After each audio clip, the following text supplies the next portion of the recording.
Let me give you one piece of advice. Never grab a human by the collar. Jork did, and we are still picking his teeth off the floor. Look, I've been working station security for almost 12 cycles now, and I am telling you, the galaxy is full of creative idiots. My name is Vex, and I am what you would call a professional problem solver. That is the polite way to say it. The honest way is that I am the guy who throws drunk cargo haulers out of bars, breaks up fights before they become murders, and makes.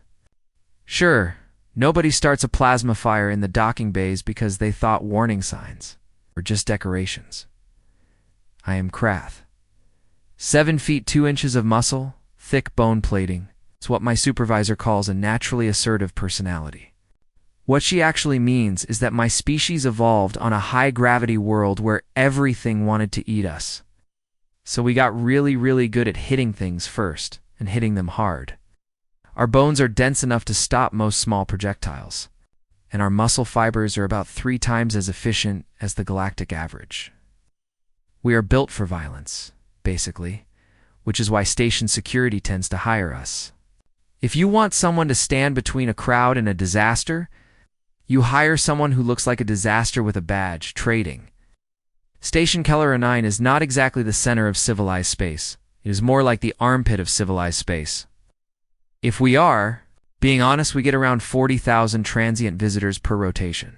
And most of them are haulers, traders, smugglers who are not quite good enough at smuggling, and tourists who made some truly questionable life choices. My job is to keep them from killing each other, or at least make sure they do it in ways that do not damage station infrastructure. You would be surprised how expensive hull repairs are. A single cracked pressure seal can cost more than a small shuttle. And if you think station management is forgiving about that, you have clearly never met station management. The station itself is a rotating wheel. Standard design, nothing fancy. Docking spokes stick out from the central hub like the legs of a mechanical spider. The outer ring holds all the fun stuff. Markets, cantinas, pleasure halls, fighting pits, and about 6,000 different places where people can make terrible decisions. Gravity at the outer ring is 0.9 standard, which is comfortable. For most species, not quite heavy enough for me to feel at home, but I manage. Security headquarters sits in Spoke 7, which gives us quick access to pretty much everywhere that matters. My shift starts at 2,200 station time, which is when things typically start getting interesting. That is when the cargo haulers are finished loading shifts and head to the cantinas with their PE credits burning holes in their pockets. That is when the gamblers get desperate. That is when people start thinking violence might solve their problems. Spoiler alert, it usually does not. But that never stops them from trying. The hard part is this. I do not just deal with fights, I deal with ego. I deal with pride. I deal with species that measure respect by how loudly you can insult someone. Without getting stabbed, I deal with beings who think that if they push someone smaller, everyone will clap. I deal with the kind of stupidity that shows up when you mix alcohol, pheromones, gambling, and too many different cultures in a cramped metal box spinning in space. Over the cycles, I have worked with a lot of different species. Daki, with their extra forearms and their superiority complexes. Mueller, who can breathe methane and act like that, makes them special. Venari traders, with compound eyes and a chittering language that sounds like someone stepping on bubble wrap. You'll learn pretty quickly which species you need to watch, which ones are all noise, and which ones will actually throw down when pushed. You also learn which places are trouble magnets. And on Keller 9, there's one place that matters more than the rest. It is a cantina called the Gravity Well. Terrible name. Decent drinks, and absolutely zero tolerance for boring behavior. The owner is a Thraniki named Court, and he encourages what he calls spirited disagreements, because violence is good for business as long as you do not damage the furniture. He does not care if you rearrange someone's face, but if you crack his tables, he gets mad. The Gravity Well is where reputations are made and broken. If you are new to the station and you want everyone to know you are not someone to mess with, you go there. You take up space. You make noise. Maybe you pick a fight with someone smaller, win fast, and let everyone see it. It is ugly, but it is real. And since it is real, it becomes my problem. Now, about 2 standard months ago, something changed. Humans showed up. Oh man. The humans. The first time I saw the bulletin about Earth being added to the registered trade worlds list, I barely paid attention. Another backwater planet full of primitives who just figured out faster than light travel. It happens every few cycles. They show up, they are excited about joining the galactic community. They realize nobody really cares about their little world. And then they settle into the boring routine of interstellar commerce. Standard stuff. But what made the humans interesting, at least to my colleagues in security, was how fragile they looked. I mean, seriously. When the first human trade delegation arrived at Kellerani, half the security team could not stop laughing. They were tiny. Average height maybe 5.5 feet, thin bone structure, no armor plating, no claws, no venom sacs, no bioelectric organs, nothing. Just soft, squishy skin stretched over what looked like the galaxy's least impressive skeleton. They looked like they were made out of mistakes and optimism. My partner Ralph kept wheezing with laughter. Ralph, is Mueller built like a boulder with legs? And he found the whole thing hilarious. Look at them, Vex. He said, they probably evolved eating fruit and running away from actual predators. I had to admit he had a point. According to the registration data, Earth was listed as a Class 7 world. Nitrogen, atmosphere. Liquid water. One large moon. Average surface temperature in the comfortable range. 1.0 standard gravity. Everything about it screamed easy living. No wonder the humans looked so soft. Within a week of their arrival, there was a betting pool going around the security department. The question was not if a human would get hurt in a station altercation. It was when. Ralph put his money on less than 10 rotations. I gave them 20 because I am an optimist. Our supervisor, Kelna, refused to participate on ethical grounds. But I saw her slip Ralph 20 credits and whisper, 8 rotations, when she thought nobody was watching. The humans, bless their naive hearts, seemed completely unaware that most other species on the station viewed them like walking target practice. They set up a small trade office in the commercial district. They smiled at everyone with those flat teeth. They were polite. They said please and thank you. They followed every regulation like they were afraid of getting detention. It was almost cute, like watching young Krath trying to hunt before they figure out which end of the teeple. Prey bites, most of the action on Caloranine happens in cantinas. There are about 24 scattered around the outer ring. But the gravity well is the one where trouble comes to prove itself. So naturally, when humans started showing up there during off-duty hours, everyone paid attention. Not because they were impressive, it's because they were prey. I remember the first time I saw one of them walk in. Human male, maybe 30 years old, wearing a plain gray jumpsuit with an Earth flag patch on the shoulder. He walked up to the bar, ordered something called whiskey, and sat there drinking alone. He did not bother anyone. He did not look around like he was looking for a fight. He just sat there, calm, like he belonged. Ralph elbowed me. How long do you think before someone messes with him? Maybe they will leave him alone, I said, without much belief. Ralph stared at me like I was insane. You don't actually believe that? No, I admitted. No, I don't. But that night, surprisingly, nothing happened. The human finished his drink, paid, and left. No incident, no problem. Ralph complained that his entertainment had been ruined. Only later, after everything went sideways, did I realize what we were actually seeing? It was not that people left him alone out of kindness. It was that they were watching, waiting, figuring out angles. Predators do not rush in blind. They observe first. They test. They look for weakness. Everyone was absolutely sure the humans were weak. We were so wrong. The human delegation was about 15 people, rotating through the station in shifts. Most were forgettable, polite, quiet, efficiently boring. They negotiated cargo contracts, paid docking fees on time, and did not cause problems. It's honestly made them some of the best visitors we had. I almost started to like them in the way you might like a well-behaved pet. Then there was Victoria Reeves. The first time I saw her, she was walking through the main concourse with a datapad in one hand and a thermal container in the other. Coffee, I learned later. Humans are obsessed with it. She was tiny even by human standards. Maybe 5'4", slim build. Dark hair pulled back into what they call a ponytail. She wore the same gray jumpsuit as the rest, and she had this look on her face like she was trying not to laugh at a private joke. By station standards, she was completely unimpressive. I have seen cargo containers that looked more intimidating. Her arms were thin, no obvious muscle. Her hands looked small and delicate. Everything about her physical presence screamed fragile, breakable, weak. If you put her next to almost any other species on Kelleranine, she looked like something that belonged in a habitat enclosure, not walking around unsupervised. Ralph saw her. Before I did, he stopped mid-sentence, stared, and started laughing so hard he had to lean against a wall. "That is a human," he choked out. "Vex, are you seeing this?" I have sneezed things that look more dangerous.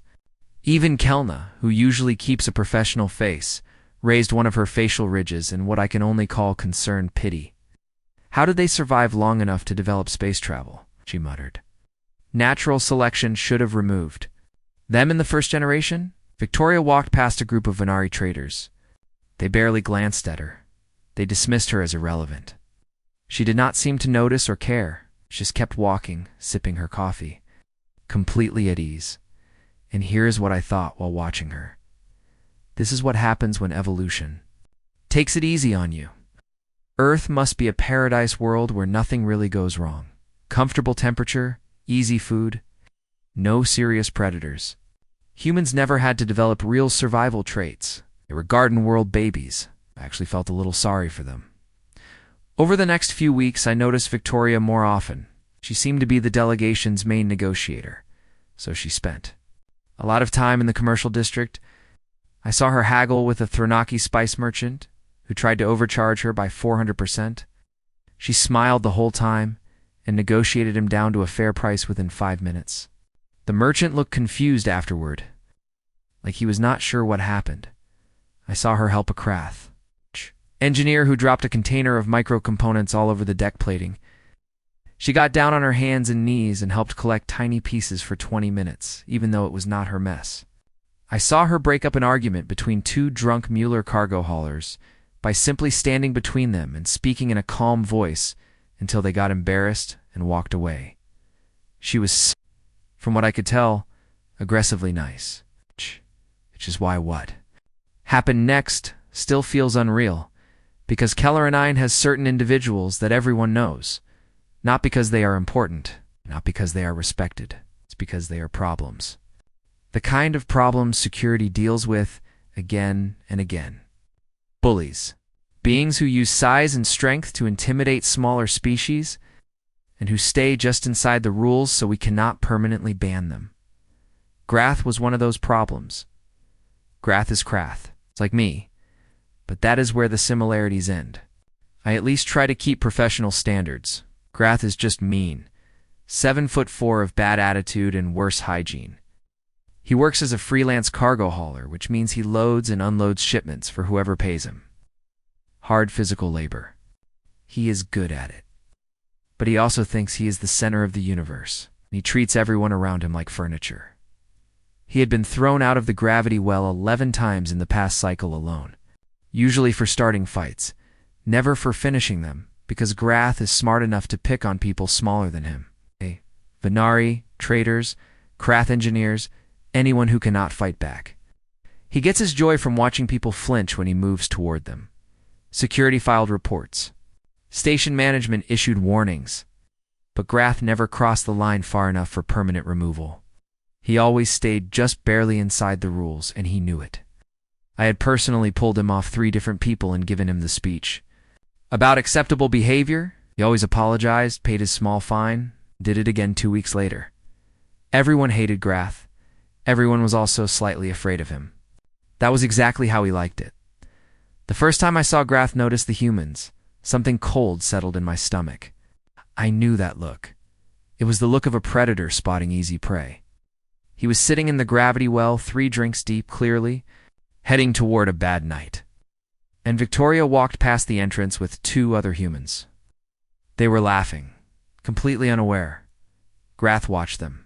Then he smiled. It was not a nice smile. Hey Vex, Ralph said quietly. He'd seen it too. Should we warn them?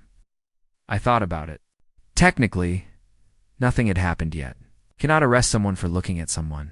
Maybe, just maybe, Grath would leave them alone. But I knew better. I had worked security long enough to recognize the pattern. Grath had picked his next target. The only question was when, not if. I should have done something right then. Filed a preemptive report. Signed extra patrols. Something, but I did not.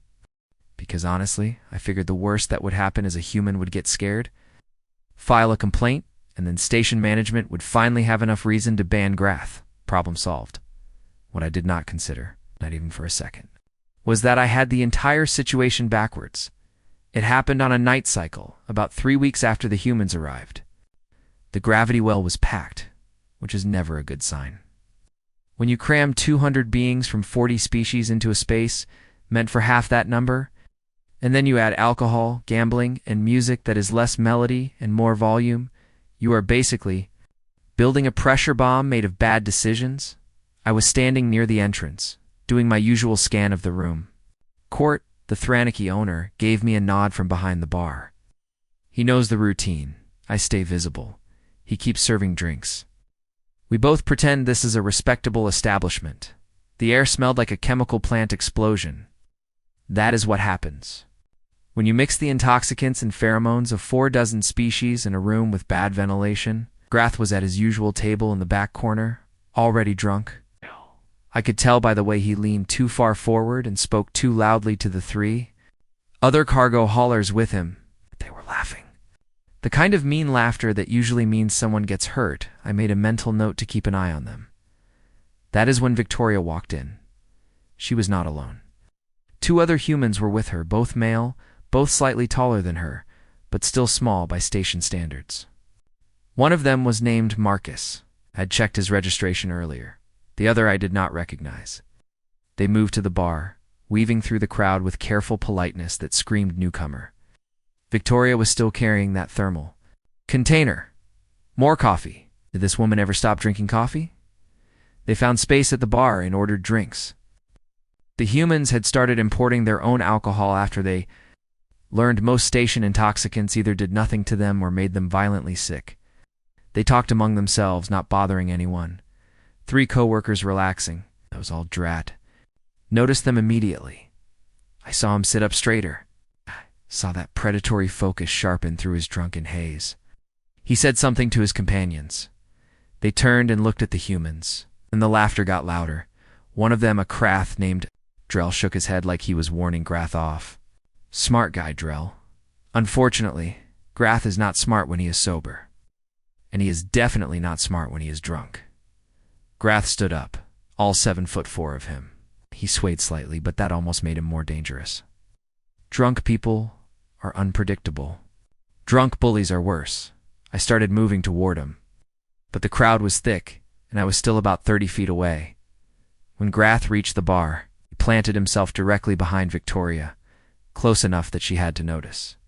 She did. She turned, looked up at him. I watched her expression shift from relaxed to alert in half a second. Well, Grath said, his voice loud enough to cut through the noise. Nearby conversations slowed. Heads turned. Everyone loves a show. Look what we have here. Humans. The famous Garden World weaklings. Victoria looked at her companions, then back at Grath. When she spoke, her voice was calm.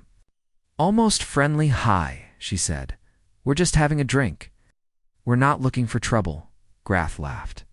It was not a pleasant sound. Trouble? He said. You think you would know trouble if it bit you? Look at you, you're tiny. The 2 human males tensed. Marcus put a hand on Victoria's shoulder, like he was ready to step in front of her. Victoria shook her head slightly. Some silent signal. Marcus backed off, but he did not look happy. Listen, Victoria said, still calm. I understand. You've probably had a bit to drink. Why don't we just go our separate ways? No harm done. We can all go back to having a nice evening. Wrong move.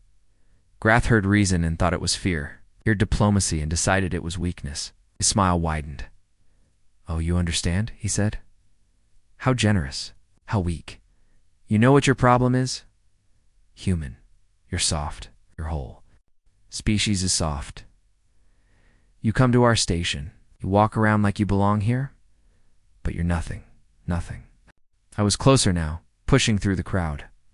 I could see where this was going. I needed to intervene before Grath made contact. Station rules are clear. We can detain people for threats, but we have more legal room if there is physical contact. I wanted to stop it at the threat stage. Victoria took a step back, hands up, trying to calm him. Okay, she said. You've made your point. We're leaving. She turned to go. That is when Grath made his mistake. He reached out fast, and he grabbed the collar of her jumpsuit. The intention was obvious. Lift her, humiliate her, shake her like prey, make the crowd laugh, establish dominance. I had seen him do it before. Grab someone smaller, lift them off the floor, shake them, drop them. Terrifying for the victim, funny for the crowd. Just barely not enough violence to trigger serious charges.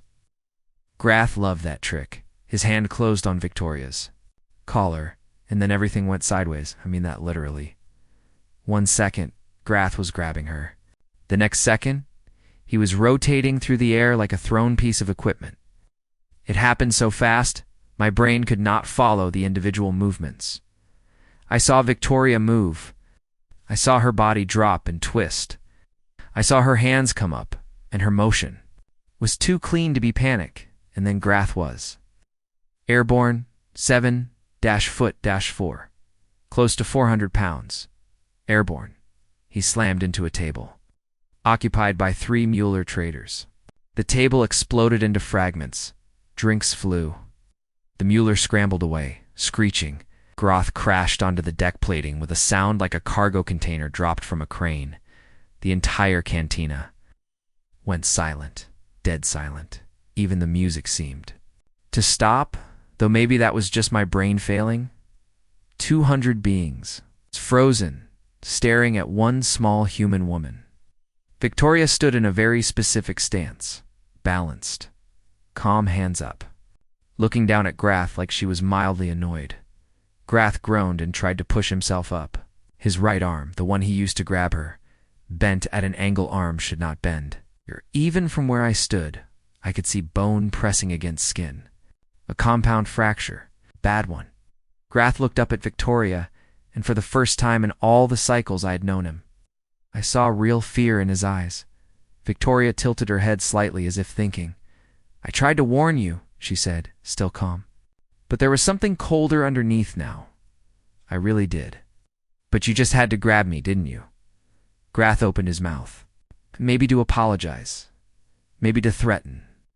I will never know, because Victoria moved again. This time I saw it clearly. She stepped forward, lifted her foot in a smooth, efficient motion, and kicked him directly in the jaw. The sound was like a gunshot. Grath's head snapped back. Teeth flew out of his mouth, glittering in the cantina lights before clattering on the floor. His jaw made a crunching sound that I felt in my own bones. He collapsed unconscious before he even hit the ground. Victoria lowered her foot, brushed off her jumpsuit, and picked up her thermal container from the bar. She took a sip of coffee, and she looked directly at me. Sorry about the mess, she said. I'll pay for the table.